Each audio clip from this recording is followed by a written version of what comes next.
na watu wengi wanaowekeza katika jiji letu la Arusha wanawekeza wakiwa na lengo la kwamba serikali itengeneze miundombinu.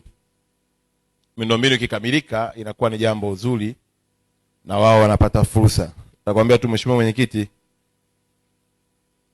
mwezi wa 8 Mungu akipenda, Arusha jiji au jimbo letu la Arusha na mkoa wa Arusha utakuwa mwenyeji wa bunge la IPU, bunge linaloleta waheshimiwa wabunge wa nchi zote duniani, na kila nchi watakuja wabunge 5 Manake Arusha atakuwa na wabunge wa dunia wasiopungua 2000.